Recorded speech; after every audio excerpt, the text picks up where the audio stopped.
नमस्कार विद्यार्थी मित्रांनो, माझं नाव आहे सचिन आणि बेसिक मॅथ्स मराठी या यूट्यूब चॅनलवर तुम्हा सर्वांचं स्वागत आहे. आजच्या व्हिडिओमध्ये आपण बघणार आहोत इयत्ता 6वीचं गणित आणि त्याचे प्रकरण 11वे गुणोत्तर प्रमाण आणि त्याचा सराव संच 28. तत्पूर्वी चॅनलवर जर तुम्ही नवीन असाल तर चॅनलला नक्की सबस्क्राईब करून ठेवा आणि बेल आयकॉनसुद्धा प्रेस करून ठेवा, म्हणजे नवीन व्हिडिओ टाकल्यावर तुम्हाला लगेचच नोटिफिकेशन भेटेल. तसंच तुम्ही एकदा सबस्क्राईब करून ठेवले म्हणजे तुम्हाला इयत्ता 6वीपासून ते 10वीपर्यंतचे सर्व सराव संच, उदाहरण संग्रह आणि गणिताचे जे व्हिडिओ आहेत ते तुम्हाला सर्व बघायला भेटतील. चला तर सुरुवात करू. पहिला प्रश्न, सराव संच 28 मधला पहिला प्रश्न काय दिलेला आहे, तर खालील प्रत्येक उदाहरणात पहिल्या संख्येचे दुसऱ्या संख्येशी असलेले प्रमाण काढा. प्रमाण म्हणजेच गुणोत्तर आणि प्रमाण आपल्याला विचारलेलं आहे. तर प्रमाण म्हणजे 24 आणि 56 दिलेले. तर ह्याचं प्रमाण काढायचे असेल तर 24 छेद आपण काय करणार आहे, तर 56 करणार आहेत. तर या संख्येला भाग देऊन आपण अशा संख्या शोधणार आहेत की त्याला एक वेळेस आल्यानंतर कोणत्याच संख्येने भाग जाणार नाही. तर इथे 24 छेद जर आपण 56 घेतलं तर याला आपण 2ने भाग दिलं तर कितीने भाग जातोय, तर कसं देऊ शकतो आपण, बे कबे बे दुनी 4, बे दुने 4 एक उरतोय आणि 16 होतात आणि बे आठी 16 म्हणजेच काय येणार आहे, तर 12/28. या 12/28ला परत 2ने जातोय. तर 2ने जात असेल तर बे सक्का 12 होतात, बे एक बे आणि बे चोक 8. तर किती आला, 6/14 आला आणि या 6/14ला परत 2ने जातोय. किती, बे त्रिक 6 आणि बे साती 14 म्हणून किती येणार आहे, तर 3/7. हे काय आहे, तर कोणाचं 24/56चं प्रमाण आहे. तेच आपण प्रमाण कसं लिहिणार आहे, तर गुणोत्तरच्या स्वरूपात, म्हणजेच 3/7 या 24/56चं प्रमाण आपण कसं लिहिणार आहोत, तर 3/7 या प्रमाणात लिहिणार आहोत. किंवा इथे आपण डायरेक्ट जर 24/56 घेतला तर याला सरळ डायरेक्ट 8ने भाग जातो. किती, 8 दुनी 16, 8 त्रिक 24 आणि 8 45, 8 सक 48, 8 छाती 56 होतात. म्हणजेच किती, 7 येतोय. म्हणून 3/7 येतोच आणि बरोबर किती होतात, तर 3/7. असं आपण हे प्रमाणात लिहायचं आहे. सराव संच 28 मधल्या पहिल्यामधला दुसरा प्रश्न काय दिलेला आहे, तर 63 आणि 49 काय पहिल्या संख्येचे दुसऱ्या संख्येचे, म्हणून आपण ते असं लिहू शकतो, काय 63 आणि 49. तर बघा, पहिले मागे ज्या संख्या होत्या त्याला 2ने पण भाग जात होता, पण आता या संख्येला 2ने किंवा 3ने जाणार नाही. डायरेक्ट कोणत्या संख्येने जाईल, तर 7ने जाईल. बघा, म्हणजेच आपण असं लिहू शकतो 7ने आणि छेदाला पण काय करू, 7ने भागू. तर 7ने भागल्यावर किती, 7 9 63 होतात आणि 7 7 49 होतात. म्हणून ते प्रमाण काय होणार आहे, तर 9/7 असं प्रमाण किंवा गुणोत्तर पण आपण म्हणू शकतो. 9/7 या प्रमाणात 63/49 किंवा 63 आणि 49चं प्रमाण काय होणार आहे, तर 9/7. सराव संच 28 मधला पहिला प्रश्न मधला तिसरा प्रश्न काय दिलेला आहे, 52 आणि 65 यांचं काय विचारलेलं आहे, तर प्रमाण विचारलेलं आहे. तर पहिली संख्या कोण आहे, 52 आहे आणि दुसरी संख्या कोण आहे, 65 आहे. तर ते आपण प्रमाणात लिहायचं आहे, म्हणून आपण असं लिहून घेणार आहे. तर या संख्येला दोघांना पण भाग जाणारी संख्या पहिले तर आपल्याला शोधावी लागेल.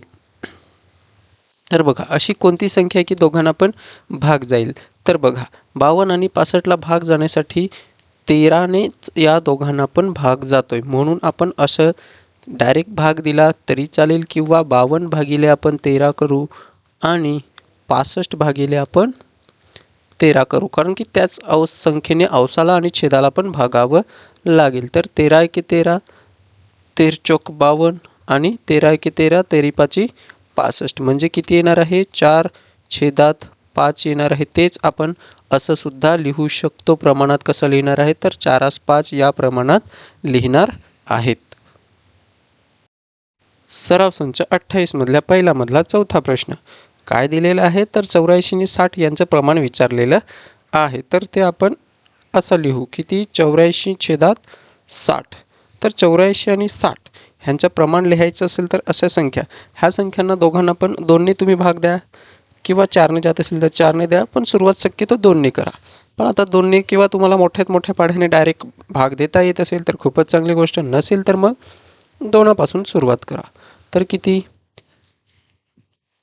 84 भागिले आपण 2 करू, तसंच 60 भागिले आपण 2 करू. तर किती येतात 84ला भागले तर किती बेक बे बे चोक 8 आणि बे दुने 4 आणि इथे किती बेत्रिक 6 आणि बे शून्य 0 म्हणजे 42 छेद 30 येतोय.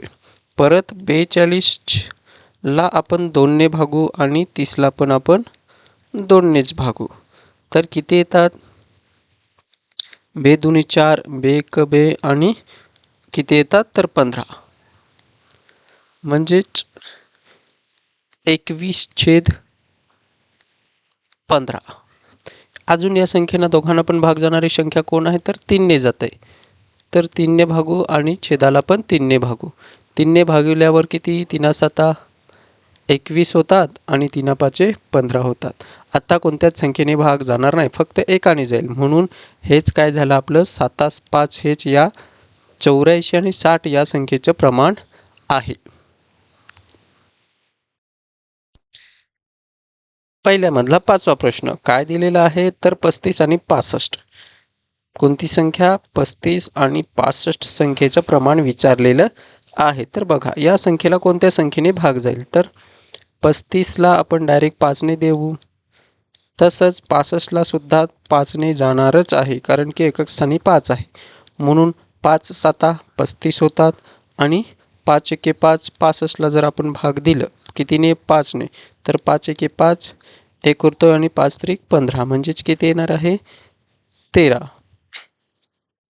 म्हणजेच ते प्रमाण 35 आणि 65चं प्रमाण किती होणार आहे तर 7 13 हे प्रमाण होणार आहे. असं आपण हे सोडवू शकतो. सराव संच 28 मधल्या पहिला मधला 6वा प्रश्न काय दिलेला आहे तर 121 आणि 99. कोणती संख्या 121 आणि 99 ही संख्या आपल्याला प्रमाणात विचारलेली म्हणून आपण छेदात लिहितोय. तर ह्याला दोघांना पण 121 भागिले आपण 11 करू कारण की दोघांना पण भाग जाण्यासाठी 11नेच भाग जाईल, दुसऱ्या कोणत्याच संख्येने जाणार नाही. म्हणून आणि 99 काय भागिले करू 11. तर 11 9 99 होतात. 9ने 99ला भाग देतात 11 9 99 11 11 121 म्हणून 11 छेद किती येणार आहे तर 9. तेच आपण कसं लिहू शकतो 11 9 म्हणजे 11 प्रमाणात 11चं 121 आणि 99चं प्रमाण किती असणार आहे 11 9 हे प्रमाण असणार आहे. सराव संच 28 मधून मध्ये दुसरा प्रश्न काय दिलेला आहे तर पहिल्या राशीचे दुसऱ्या राशीशी असलेलं गुणोत्तर काढा. गुणोत्तर विचारलेलं कुणाचं पहिल्या राशीचं. पहिली राशी कोण दिलेली आहे पहिला प्रश्न त्याच्यातला 25 मणी आणि 40 मणी यांचं काय करायचं आहे आपल्याला गुणोत्तर लिहायचं आहे. तर 25 मण्यांचे कोणाशी गुणोत्तर विचारलं तर 40 मण्यांशी 40 मण्यांशी असलेले गुणोत्तर. आत्ताच आपण प्रमाण लिहिलं त्याच पद्धतीने गुणोत्तर सुद्धा आपल्याला लिहायचं आहे. किती 25 गुणोत्तर सांगितलेलं म्हणून 25 छेद आपण 40 लिहिणार आहेत. तर ह्यांना दोघांना पण भाग जाणारी संख्या तर कोण आहे 5 आहे. तर किती होतात 5 5 25 होतात आणि 5 8 40 होतात. जर आपण 5ने भाग देऊ जसं मागे केलं तसंच आपण करतोय, पण आता डायरेक्ट करतोय. म्हणजेच आपण ते असं लिहू शकतो 5/8 का कारण की 25/40ला आपण कितीने भागतोय तर 5ने भागतोय. म्हणजेच अंशाला पण 5ने भागतोय छेदाला पण, म्हणून 5 5 25 होतात. म्हणून मी 5 लिहिला आणि 5 एके 5 5 8 40 होतात म्हणून 5/8 होतात आणि हे काय झालं, गुणोत्तर आपण लिहिलं. सराव संच 28 मधल्या दुसरा प्रश्न काय दिलेला आहे, तर 40 रुपये आणि 120 रुपयांचं आपल्याला गुणोत्तर विचारलेलं आहे. तर बघा कसं, 40 रुपयांचे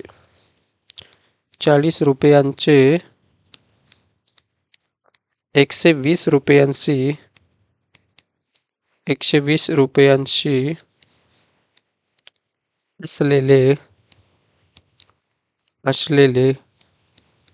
गुणोत्तर. तर गुणोत्तर विचारलेलं आहे म्हणून 40 छेद काय करावं लागेल आपल्याला, 120 करावे लागतील. तर बघा इथे भाग देण्यासाठी जर तुम्हाला माहीत असेल तर एकक स्थानी दोन्ही ठिकाणी अवसात आणि छेदात पण 0 आहे, ते आपण डायरेक्ट घालवू शकतो. आता राहिला कोण, 4/12 राहिला. तर बघा 4 एके 4 आणि 4च्या पाढ्यात 12 सुद्धा आहे, तर याला आपण 4 ने भाग देऊ शकतो असं येतंय. पण तेच मी डायरेक्ट करतोय, म्हणजेच किती, 4 एके 4 आणि 4 त्रिक 12 किती आलं, तर 1/3 हे 40 रुपयाचे 120 असलेलं गुणोत्तर किती असणार आहे, तर 1/3 हे गुणोत्तर मिळणार आहे. सराव संच 28 मधल्या तिसरा प्रश्न काय दिलेला आहे, तर 15 मिनिटे आणि 1 तास. तर इथे बघा 15 मिनिटाचे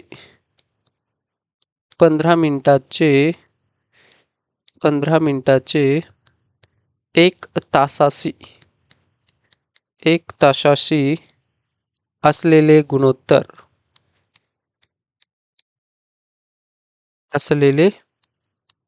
गुणोत्तर आपल्याला काढायचं आहे. तर बघा कसं करू शकू आपण, तर मिनिटे आणि तास, इथे मिनिटे आहेत, इथे तास आहेत. तर आपल्याला हे माहीत असायला पाहिजे की 15 मिनिटाचं तर मिनिटेच, परंतु 1 तासाचे मिनिटे किती होतात, तर 1 तासाचे 1 तास म्हणजेच किती मिनिटे, तर 60 मिनिटे. जेव्हा आपल्याला गुणोत्तर काढायचं असेल किंवा भाग वगैरे द्यायचा असेल, तर त्यांचे एकक म्हणजेच जे एकक दिलेले आहे ते सारखे पाहिजे. इथे मिनिटे आहे, इथे तास आहे. एकतर दोन्ही आपल्याला तासात करावे लागतील किंवा दोन्ही पण मिनिटात करावे लागेल. म्हणून 15 मिनिटे आणि 1 तासाची मिनिटे किती होतात, तर 60 मिनिटे होतात. म्हणून आपण ते गुणोत्तर लिहिण्यासाठी असं 15 मिनिटाचे 15 मिनिटेच राहतील आणि 1 तासाचे किती मिनिटे होतील, 60 होतील. आणि या दोघांना पण भाग जाण्यासाठी 15 एके 15 आणि 15 चौक 60 म्हणजेच किती येणार आहे, 1/4. हे कसं झालं असेल, तर हा विचार करत असाल तर हे असं होतंय, 15 भागिले आपण 15 करू, कारण की 15च्या पाढ्यात 60 आहेच, आणि 60 भागिले काय करू आपण, 15 करू. म्हणजेच 15 एके 15 आणि 15 चौक 60 म्हणून 1/4 येतोय. म्हणजेच 15 मिनिटे आणि 1 तासाचे गुणोत्तर किती असणार आहे, तर 1/4 हे गुणोत्तर असणार आहे.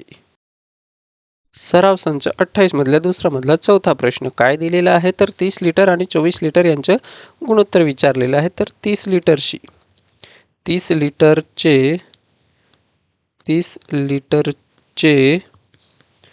24 लिटरसी असलेले गुणोत्तर.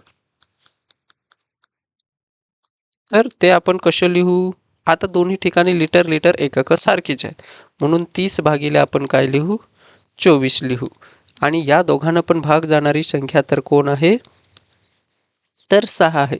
6ने पण दोघांना पण भाग जातो किंवा 2ने सुद्धा जातोय, पण आपण डायरेक्ट 6नेच देऊ, कारण की आपल्याला 6चा पाढा येतो. 6 पंचे 30 आणि 6 चौक 24 म्हणून गुणोत्तर काय असणार आहे, तर ते गुणोत्तर 30 लिटरचा आणि 24 लिटरशी असलेलं गुणोत्तर 5/4 आहे. सराव संच 28 मधला पाचवा प्रश्न. तर काय दिलेला आहे, 99 किलोग्रॅम आणि 44,000 ग्रॅम यांचं गुणोत्तर विचारलेलं आहे. तर 99 किलोग्रॅमचे 44,000 ग्रॅमशी असलेले गुणोत्तर. आताच आपण बघितल्याप्रमाणे इथे ग्रॅम आहे आणि इथे किलोग्रॅम आहे. तर एकतर दोन्ही पण ग्रॅममध्ये पाहिजेत किंवा एकतर दोन्ही पण किलोग्रॅममध्ये पाहिजेत. म्हणून आपल्याला सोपं काय पडेल तर 99 जे किलोग्रॅम आहे त्याचा आपण ग्रॅममध्ये करणार आहोत. तर 1 किलोमध्ये किती ग्रॅम असतात तर 1 किलोग्रॅममध्ये किती असतात तर 1000 ग्रॅम असतात. म्हणून 1 किलोग्रॅम गुणिले आपण किती करणार आहे तर 1000 ग्रॅम जर केलं तर किती होणार आहे तर 99,000 ग्रॅम होणार आहे. कारण की इथं एक शून्य घ्यावा लागेल आपल्याला. ग्रॅम म्हणजेच किती 99,000 ग्रॅम होणार आहे. तर आता दोन्ही पण ग्रॅम झाले, इथे पण ग्रॅम झाले, म्हणून 99,000 ग्रॅम छेदात 44,000 करू. तर भाग कसा देणार, हा शून्य जातोय, हा शून्य जातोय, दशक स्थानी पण शून्य आहे ते पण जातात, भाग जातोय, शतक स्थानी शून्य आहे ते पण जातात, आणि 99 आणि राहिला कोण तर 44 राहिला. या दोघांना पण भाग जाणारी संख्या कोण आहेत तर 11च्या पाढ्यात दोघे पण येतात. म्हणून 11 चौक 44 आणि 11 9 99, म्हणून किती येणार आहे तर 9/4 या 99 किलोग्रॅम आणि 44,000 ग्रॅम यांचं गुणोत्तर किती असणार आहे तर 9/4 हे गुणोत्तर असणार आहे. सराव संच 28 मधला दुसऱ्या मधला 6वा प्रश्न काय दिलेला आहे तर 1 लिटर आणि 250 मिलीलिटरचं गुणोत्तर विचारलेलं आहे.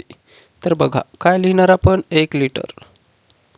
1 लिटरचे 250 मिलीलिटरशी असलेले गुणोत्तर.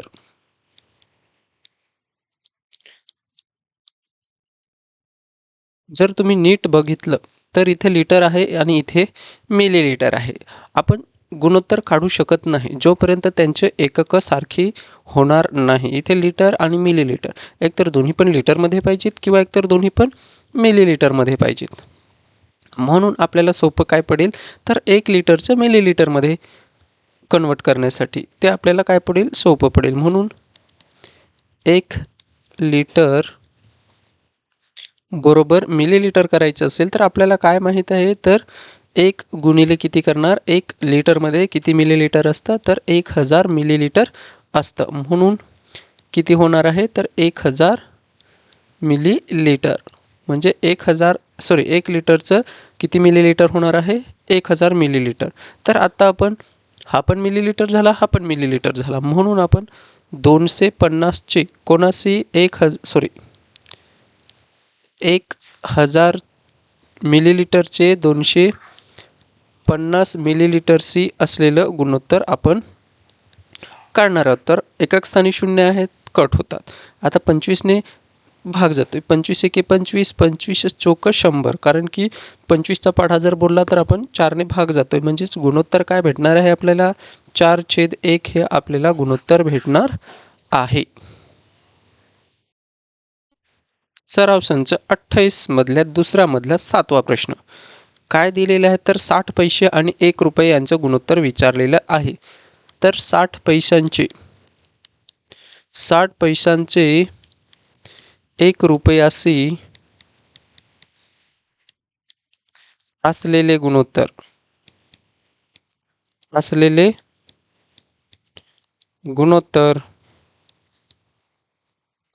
काढायचं आहे आपल्याला. तर बघा इथे पैसे आहेत, इथे रुपया आहे. तर पैसे आणि रुपया दोघे पण पैसे पाहिजेत किंवा एकतर दोघे पण रुपया पाहिजे. तर आपण रुपयाचे पैशामध्ये रूपांतर करू शकतो. म्हणून 1 रुपया म्हणजे किती पैसे, 1 रुपया बरोबर काय करणार आहे तर 1 रुपया म्हणजे किती पैसे असतात ते आपल्याला माहीत आहे. किती आहेत तर 1 गुणिले काय करणार आहेत 100 पैसे म्हणजेच 1 रुपया होतो. म्हणून 1 गुणिले 100 केले तर किती पैसे होतात तर 100 पैसे होतात. 1 रुपया म्हणजे किती पैसे 100 पैसे. इथे 60 पैसे आहेत आणि इथे पण जे आपण रुपयाचं पैशामध्ये रूपांतर केलं ते सुद्धा पैशात आहे. म्हणून आपण 60 म्हणून 60 भागिले 100 करू तर एकक स्थानी इथे पण 0 आहे, इथे पण 0 आहे. आता या दोघांना पण भाग जाणारी संख्या कोण आहे? तर 2 त्रिक 6 आणि 2 पंचे 10 म्हणजे 6 आणि 10ला 2 ने भाग जातोय. राहिला कोण मग? 3/5 म्हणजेच 60 पैशाचे 1 रुपयाशी असलेलं गुणोत्तर किती असणार आहे? तर 3/5 किंवा 3/5 असणार आहे. सराव संच 28 मधल्या दुसऱ्या मधला 8वा प्रश्न काय दिलेला आहे? 750 ग्रॅम आणि 1/2 किलोग्रॅम ह्यांचं काय करायचं आहे? तर गुणोत्तर लिहायचं आहे. इथे ग्रॅम आहे, इथे किलोग्रॅम आहे. 1/2 किलोग्रॅम म्हणजे किती ग्रॅम? म्हणजेच अर्धा किलो आपल्याला माहीत आहे. तर बघा 750 ग्रॅमचे 1/2 किलोग्रॅम शी असलेले गुणोत्तर. तर बघा इथे किलोग्रॅम आहे, इथे ग्रॅम आहे. तर 750 ग्रॅम आणि इथे 1/2 किलोग्रॅम. तर आपल्याला 1/2 किलोग्रॅम म्हणजेच किती ग्रॅम? तर बघा किलोग्रॅम आहे, तर त्याचा आपल्याला ग्रॅममध्ये कन्वर्ट करण्यासाठी आपल्याला हे माहीत आहे की 1 किलोग्रॅम म्हणजे किती ग्रॅम? तर 1000 ग्रॅम. म्हणून 1/2 गुणिले किती करणार आहेत? 1000 ग्रॅम करणार. तेव्हा आपल्याला काय भेटणार? 2 पंचे 10 आणि 2 शून्य शून्य 2 शून्य शून्य म्हणजेच किती? 500 ग्रॅम भेटतोय. अर्धा किलो म्हणजेच किती? 1/2 म्हणजे अर्धा किलो म्हणजेच किती ग्रॅम असतो? तर 500 ग्रॅम असतो. म्हणून ते आपण अशा लिहू शकतो 750 आणि 500. तर एकक स्थानी 0 आहेत म्हणून भाग जाणार. 25ने डायरेक्ट भाग द्या किंवा 5 आणि सुद्धाच जाईल. तर 25ने देऊ तर सोपं पडेल. 25 दुने 50 आणि 25 त्रिक 75. म्हणून डायरेक्ट आपण गुणोत्तर काय भेटणार आहे? तर 3/2 हे 750 ग्रॅम आणि 1/2 किलोग्रॅमचे जे गुणोत्तर आहे ते किती भेटणार आहे? तर 3/2 हे गुणोत्तर भेटणार आहे. सराव संच 28 मधल्या दुसरा मधला 9वा प्रश्न काय दिलेला आहे? तर 125 सेंटीमीटर 125 सेंटीमीटर सेमी म्हणजेच सेंटीमीटरचे 1 मीटरशी असलेले गुणोत्तर.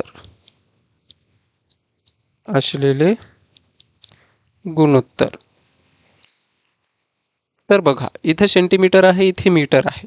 तर सेंटीमीटर एकतर दोन्ही पण सेमीमध्ये सेंटीमीटरमध्ये पाहिजेत किंवा एकतर दोन्ही पण मीटरमध्ये पाहिजेत. तर आपल्याला सोपं काय पडेल? तर मीटरचं छोट्यामध्ये कन्वर्ट करायला आपल्याला रूपांतर करायला सोपं पडतं. म्हणून आपण पहिले तर 1 मीटरचे सेंटीमीटरमध्ये रूपांतर करू. 1 मीटर बरोबर किती सेंटीमीटर? तर 1 मीटर म्हणजे किती सेंटीमीटर असतात? तर 100 सेंटीमीटर असतात. म्हणून 1 गुणिले किती करणार आहेत? 100 सेंटीमीटर. जर आपण गुणाकार केला तर किती भेटतो आपल्याला? 100 सेंटीमीटर.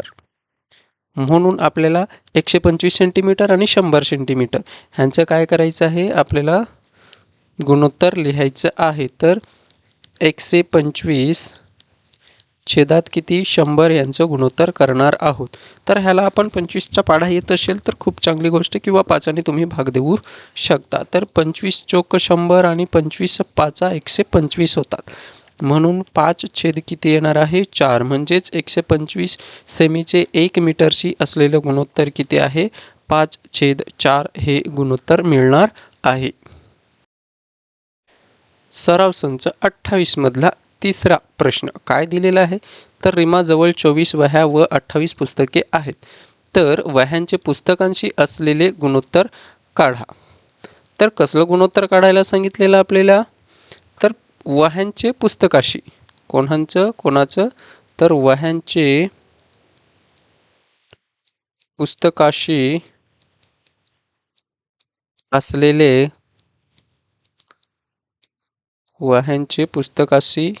असलेले गुणोत्तर. तर कसं काढणार आहेत आपण? तर एकूण वह्यांची संख्या काय करणार आहेत? एकूण वह्यांची संख्या आणि छेदात काय करणार आहेत? एकूण पुस्तकांची संख्या. तर एकूण वह्यांची संख्या किती दिलेली आहे?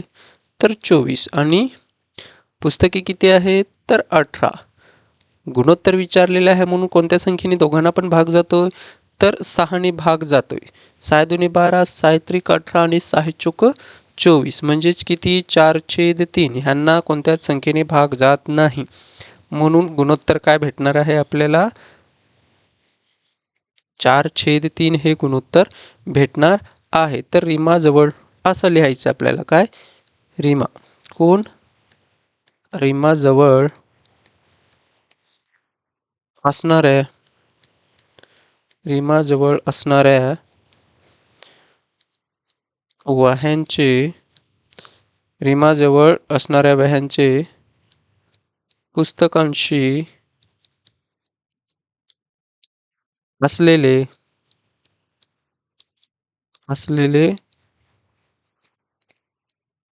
गुणोत्तर किती काढला आपण गुणोत्तर? तर 4/3 आहे. रीमाजवळ असलेल्या वह्यांचे पुस्तकाशी असलेले गुणोत्तर किती आहे? तर 4/3 हे गुणोत्तर आहे. सराव संच 28 मधला चौथा प्रश्न काय दिलेला आहे? मैदानामध्ये क्रिकेटचे 30 खेळाडू व खो खोचे 20 खेळाडू प्रशिक्षण घेत आहेत. तर क्रिकेटच्या खेळाडूंचे एकूण खेळाडूंशी असलेलं गुणोत्तर लिहा. आपल्याला कोणाशी असलेले गुणोत्तर विचारलेले आहे? तर क्रिकेटच्या खेळाडूंचे एकूण खेळाडूंशी. तर एकूण खेळाडू काढायचे असतील तर एकूण खेळाडूंची संख्या. तर एकूण खेळाडूंची संख्या काढण्यासाठी आपण काय करू? तर क्रिकेटचे एकूण खेळाडू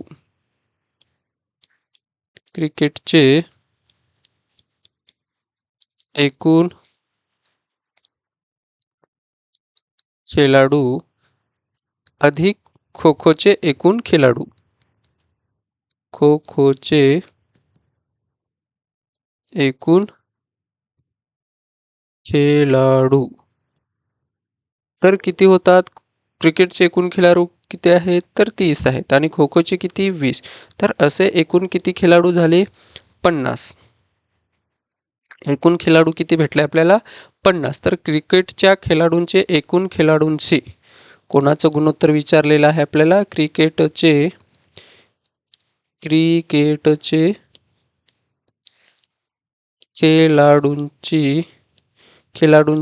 खेळाडूंचे एकूण खेळाडूंशी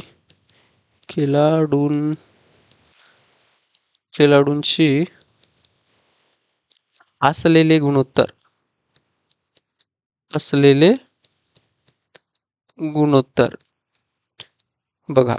क्रिकेटचे खेळाडूंचे एकूण खेळाडूंशी. तर कशा लिहू आपण? क्रिकेटचे एकूण खेळाडू.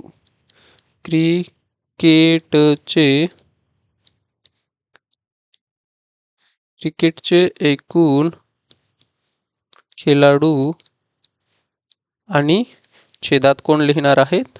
तर एकूण खेळाडू. म्हणून क्रिकेटचे खेळाडू किती आहेत? 30. एकूण खेळाडू किती काढले आपण? 50. म्हणून हा शून्य गेला, हा शून्य. एक स्थानी शून्य आहेत म्हणून आपण डायरेक्टच भाग देतोय किंवा 10 त्रिक 30 होतात आणि 10 पाचा 50 होतात. म्हणून गुणोत्तर काय येतंय? 3/5 गुणोत्तर मिळतंय. म्हणून आपण क्रिकेटच्या खेळाडूचे असं आपण लिहू काय? क्रिकेटचे खेळाडूंचे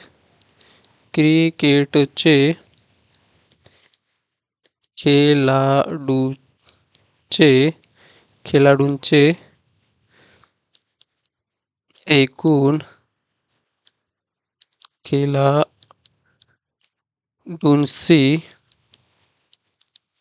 असलेले गुणोत्तर किती काढलं आपण? तर 3/5 हे गुणोत्तर आहे.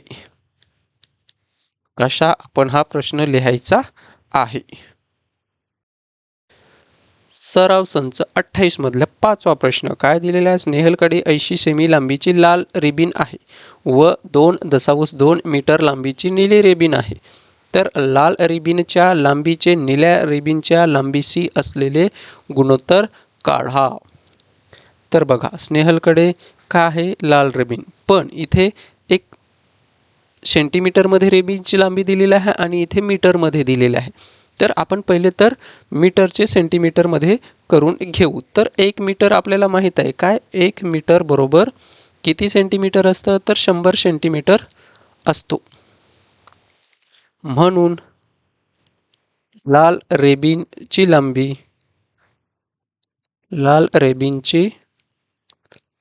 लांबी बरोबर किती येणार आहे?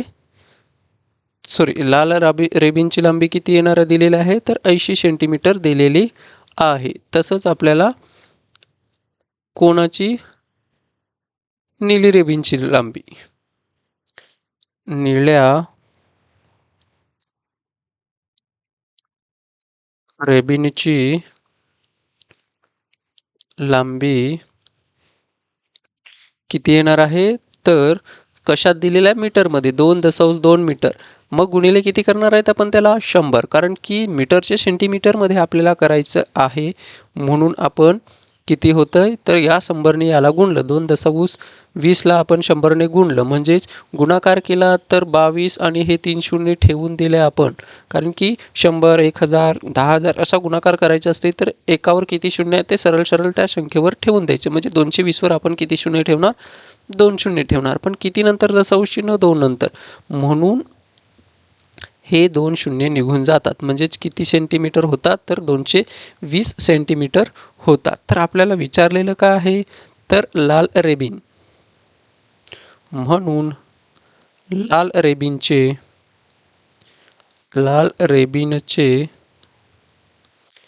निळ्या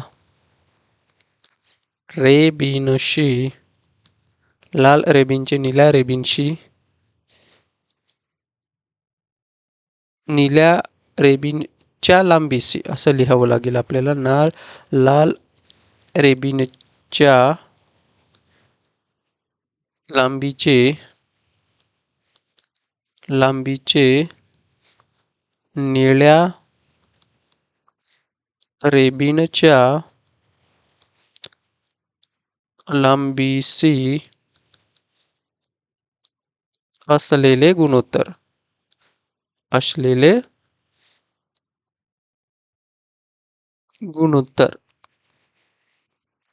तर लाल रेबीनचे निळ्या लांबीशी असलेले गुणोत्तर. तर असलेले गुणोत्तर असे आपण लिहू. असलेले गुणोत्तर बरोबर कोणाचं? लाल रेबीनची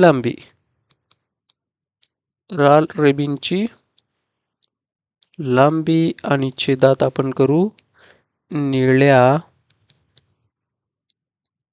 रेबीनची लांबी बरोबर किती होणार? लाल रेबीन किती आहे? तर 80 सेंटीमीटर आहे आणि नीली किती आहे? 220 सेंटीमीटर. हा शून्य गेला, हा शून्य गेला. आणि किती? 2 चोक 8 आणि 2 बेक बे म्हणजेच किती? 4/11 गुणोत्तर मिळतंय. म्हणून लाल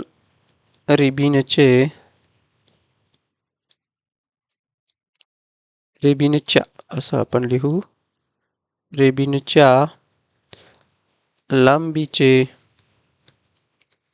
लाल रेबीनच्या लांबीचे निळ्या रेबीनच्या लांबीच्या लाल रेबीनच्या लांबीचे निळ्या रेबीनच्या लांबीशी असलेले गुणोत्तर किती काढला आपण? तर 4/11 आहे. असा आपण हा प्रश्न सोडवायचा आहे. सराव संच 28 मधला 6वा प्रश्न काय दिलेला आहे? शुभमचे आजचे वय 12 वर्षे आहे. शुभमच्या वडिलांचे आजचे वय 42 वर्ष आहे आणि शुभमची आई त्याच्या वडिलांपेक्षा 6 वर्षांनी लहान आहे. तर खालील गुणोत्तरे काढा. तर 3 गुणोत्तरे दिलेले आहे ते आपल्याला काढायचं आहे. त्याच्या अगोदर आपल्याला शुभमचे आजचे वय दिलेले आहे 12 वर्ष, शुभमच्या वडिलांचे वय आजचे दिलेले आहे 42 वर्ष, पण शुभमच्या आईचे वय आपल्याला माहीत नाही. ते आपल्याला पहिले तर काढावं लागेल.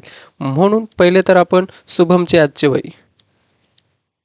शुभमचे आजचे वय किती आहे? तर 12 वर्षे.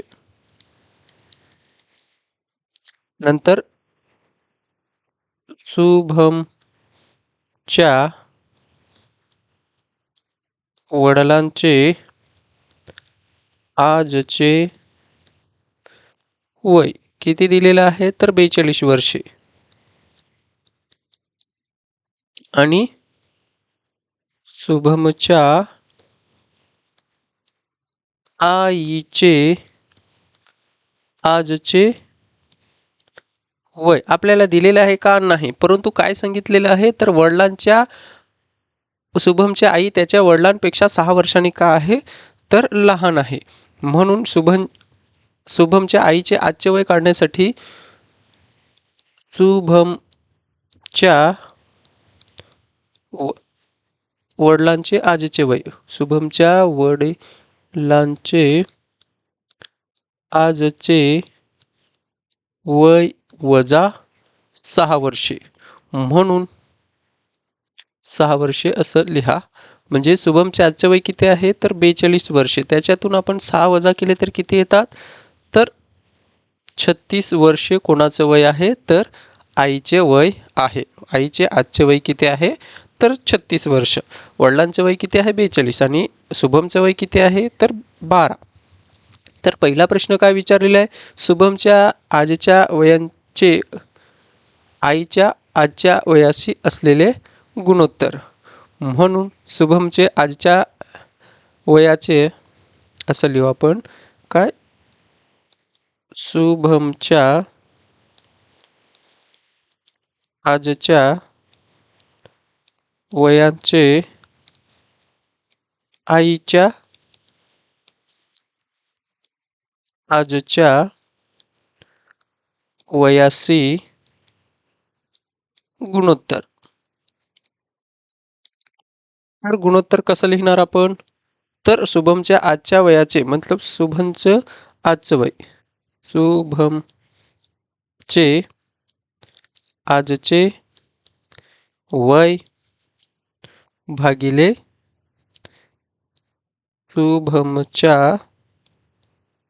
आईचे आजचे वय किती येणार आहे? शुभमचे आजचे वय किती आहे? 12 आणि आईचे वय किती आहे? 36. म्हणून 12 एके 12, 12 दुणे 24 आणि 12 त्रिक 36. म्हणजे किती गुणोत्तर भेटतंय आपल्याला? 1/3. म्हणून शुभमचे आजच्या वयाचे त्याच्या आईच्या आजच्या वयाशी असलेले गुणोत्तर, शुभमच्या आजच्या वयांचे आजच्या वयाचे त्याच्या त्याच्या आईच्या आजच्या वयाशी असलेले गुणोत्तर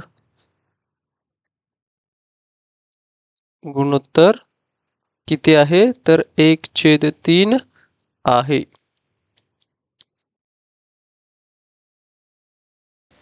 सहाव्यामधला तिसरा प्रश्न काय दिलेला? शुभमच्या आईच्या आजच्या वयाचे वडिलांच्या आजच्या वयाशी असलेले गुणोत्तर. आताच आपण काढलेलं आहे. कोणाचं? शुभमच्या आईचे आजचे वय,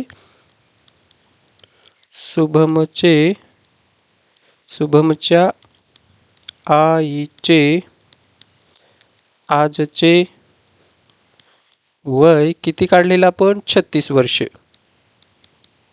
आणि शुभमचे वडिलांचे आजचे वय बरोबर किती आहे? तर 42 वर्षे. कुणाचं गुणोत्तर विचारलंय तर शुभमच्या आईच्या आजच्या वयाचे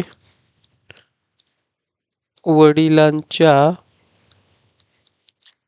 आजच्या वयाशी असलेले गुणोत्तर.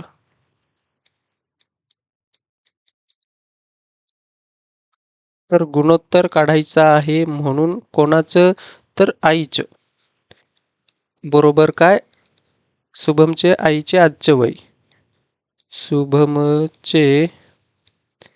शुभमच्या लिहू आपण आईचे आजचे वय भागिले शुभमच्या वडिलांचे आजचे वय किती आहे? शुभमच्या आईचे आजचे वय तर 36 आणि वडिलांचे वय किती आहे? 42. कितीने भाग जातोय? तर 6ने जातोय. किती? 6 36 आणि 6 7 42 म्हणून किती गुणोत्तर होतंय? 6/7. म्हणून शुभमच्या आईच्या आजच्या वयाचे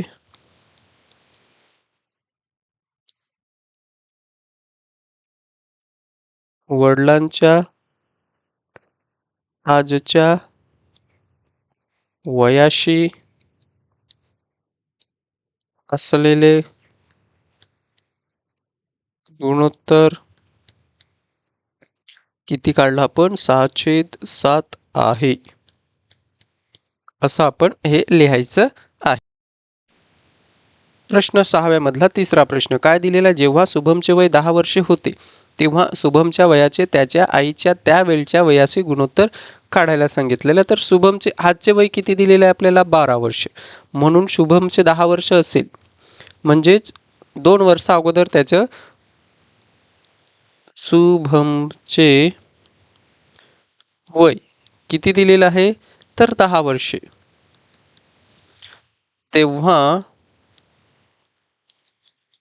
तेव्हा त्याच्या आईचे वय शुभमचे वय किती वर्ष? कारण की शुभमचे वय 10 वर्ष होते तेव्हा आईचे वय, तर आजचे वय जर 12 असेल तर 2 वर्षापूर्वीच त्याचं किती होणार आहे? 10 वर्ष होणार आहे.